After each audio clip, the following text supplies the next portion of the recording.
Bonjour tout le monde, alors petite introduction juste avant de commencer pour vous expliquer que cette vidéo c'est la vidéo qu'il y a sur mon site qui sert en fait d'introduction aux rêves lucides.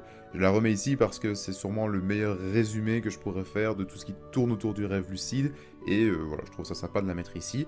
Et je fais juste cette petite précision parce que si vous m'entendez parler d'un guide gratuit, c'est en fait le guide qu'il y a sur mon site que vous pouvez avoir d'ailleurs sur le lien qu'il y aura dans la description. Je vous invite à aller le voir, c'est une petite vidéo qui explique un peu toutes les techniques de base que vous pourriez trouver. Voilà, bon visionnage. Bonjour à tous, dans cette vidéo on va voir deux choses. Premièrement, ce qu'est un rêve lucide et comment vous pouvez l'utiliser, que ce soit d'un point de vue professionnel ou ludique.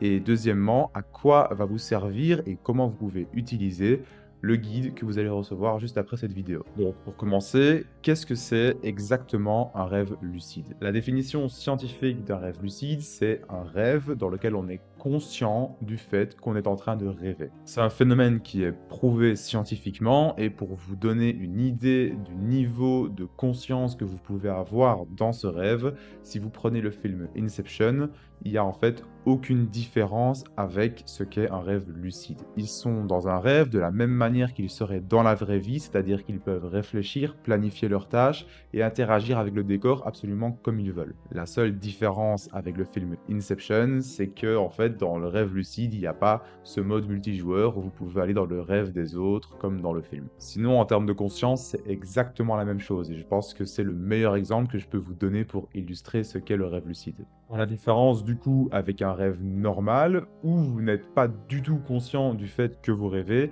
et même si vous vivez le scénario le plus improbable du monde, vous n'allez jamais remettre en question le rêve. Tout va vous sembler complètement normal et vous allez suivre le scénario qui était initialement prévu par le rêve sans esprit critique, sans vous poser de questions et juste en le suivant comme il était initialement prévu. Une des raisons pour laquelle ça se passe comme ça toutes les nuits pour la majorité d'entre nous, c'est dû à une désactivation d'une partie du cerveau, le cortex dorsolatéral préfrontal, durant les phases de sommeil.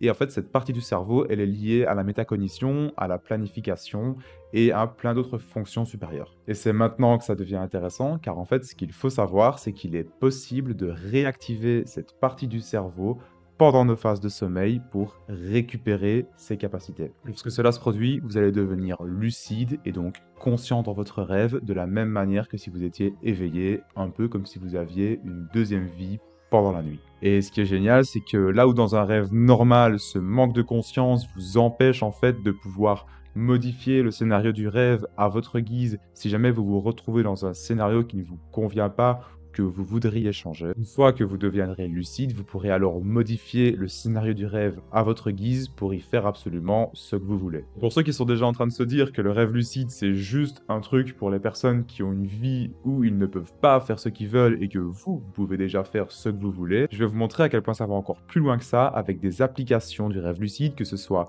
ludique, thérapeutique, entrepreneuriale, artistique, sportive et qui ne sont possibles d'aucune autre manière. Si vous êtes sportif par exemple, il y a des études qui ont montré que réaliser un sport ou une activité motrice dans un rêve lucide provoquait les mêmes changements dans le cerveau que si elle était réalisée en vrai. Et que réaliser cette activité dans votre rêve va créer des gains qui vont en fait être applicables dans la vraie vie. On a comme ça des sportifs qui ont augmenté leur niveau ou travaillé un mouvement sportif particulier dans un rêve et qui ont eu des facilités à le réaliser en vrai par la suite. Donc par exemple, dans un rêve classique, si le scénario voulait que vous soyez uniquement au restaurant avec vos amis en train de manger, une fois que vous deviendrez lucide, vous pourrez décider de sortir du restaurant, de par exemple faire apparaître un terrain de tennis et de commencer à vous entraîner si vous êtes un tennisman. Certains d'entre vous y auront peut-être déjà pensé. En ce qui concerne l'apprentissage moteur, il y a effectivement des possibilités d'apprendre un instrument de musique, pour la dextérité des doigts, pour le piano, pour la guitare par exemple. On peut pousser le truc encore plus loin en imaginant par exemple des étudiants en médecine qui voudraient faire la chirurgie et qui s'entraîneraient dans leurs rêves pour augmenter leur dextérité manuelle afin de s'entraîner sans risquer de faire des erreurs. En termes d'expérience de vie maintenant, le rêve lucide est aussi non négligeable car évidemment si tout ce qui se passe au niveau moteur s'applique dans le cerveau de la même manière que si c'était réalisé en vrai, En ce qui concerne l'apprentissage émotionnel, il est également le même. Pour ceux qui ont déjà l'habitude de bien rêver, on sait à quel point un rêve peut impacter notre état émotionnel. Et donc à travers la pratique du rêve, ce serait en fait un moyen de gagner encore plus d'expérience de vie, à savoir qu'on passe 30 ans de notre vie à dormir en moyenne, et que c'est du temps qui est en général inexploité par la plupart des personnes. En ce qui concerne la médecine maintenant, je vais faire très bref, sinon je vais parler beaucoup trop, et je ferai une vidéo entière dédiée uniquement à ça, mais il est possible de traiter les cauchemars chroniques ainsi que des pathologies chroniques. J'expliquerai ça prochainement. Pour les entrepreneurs ou les artistes maintenant, il est en fait possible dans votre rêve, une fois lucide, de faire apparaître absolument qui vous voulez. Et donc, vous pouvez faire apparaître une personne afin de lui poser n'importe quelle question. Si vous voulez faire apparaître Steve Jobs afin qu'il vous explique des nouvelles idées pour votre business, ou Picasso afin qu'il vous donne des exemples de nouvelles toiles et peintures à réaliser, il n'y a vraiment aucune limite à ce niveau-là. Bon, vous l'aurez compris, mais je le précise quand même, vous ne faites pas apparaître ces personnes, mais la projection que votre inconscient a de ces personnes. Et donc, en fait, vous communiquez directement avec votre inconscient, et comme vous le savez, votre inconscient, lui, a accès à beaucoup plus d'informations que vous et a beaucoup plus facile de faire des liens entre toutes vos idées. Vous pouvez alors, grâce à ça, avoir accès à un potentiel qui est en fait accessible d'aucune autre manière. Pour vous donner un exemple de création qui sort tout droit d'un rêve, on a la musique Yesterday des Beatles, dont Paul McCartney a rêvé et a en fait retranscrit après sa nuit pour l'écrire et la réaliser par après. On a également le tableau périodique des éléments du professeur Mendeleev qui n'arrivait en fait pas à classer tous les atomes selon un tableau. Il aurait en fait vu le tableau dans un rêve et une fois réveillé, l'aurait retranscrit.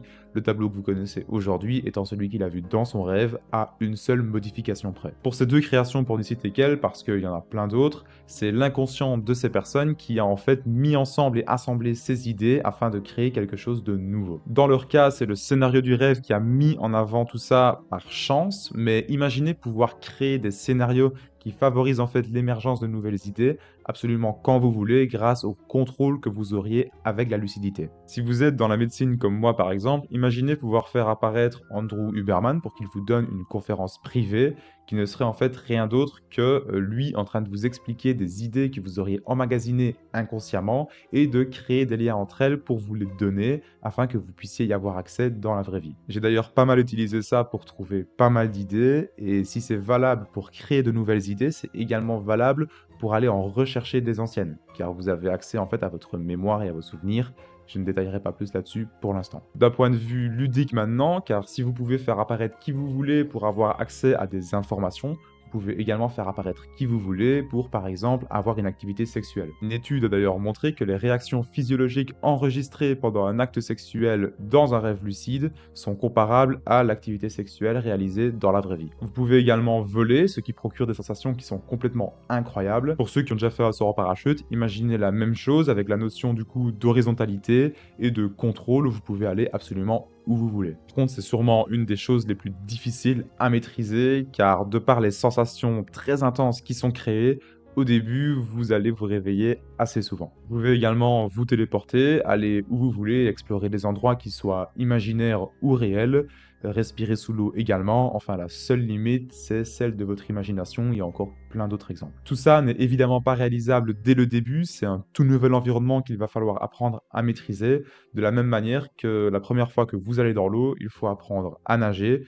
Ici, il faut apprendre à maîtriser votre inconscient parce que ce n'est pas du tout un monde qui est régi par les lois de la physique qu'on connaît ici. Mais rassurez-vous, tout ça s'apprend et il y a des choses qui sont évidemment plus simples que d'autres. Si par exemple le scénario de votre rêve veut que vous soyez sur la planète de l'Avatar par exemple et que vous marchiez uniquement et vous promeniez dans la forêt, si vous devenez lucide, la première fois ce sera très simple de par exemple uniquement vous déplacer, aller vers un éventuel fruit que vous pourriez voir comme ça dans l'environnement et de le goûter pour voir les sensations que ça procure. Parce que effectivement, le goût est là aussi. Je vous assure que la première fois que vous vous retrouvez dans un rêve qui est lucide de niveau maximum, c'est tellement particulier que vous ne pouvez pas faire l'impasse sur ce qui vient de se passer. Et pour moi, la première étape pour comprendre quelque chose, c'est d'avoir envie de le comprendre et je pense que le rêve lucide est sûrement une des meilleures portes d'entrée, en tout cas la porte d'entrée la plus impactante pour avoir envie de comprendre un peu mieux la conscience et le fonctionnement vraiment de l'humain. Voilà, donc j'ai terminé. Merci beaucoup de m'avoir écouté. Vous pouvez m'envoyer un message quand vous aurez réussi à faire votre premier rêve lucide, car ça me fait à chaque fois super plaisir. Et si vous êtes toujours là également, merci pour votre curiosité, car je pense sincèrement que c'est grâce aux personnes qui s'intéressent à ce qui sort un peu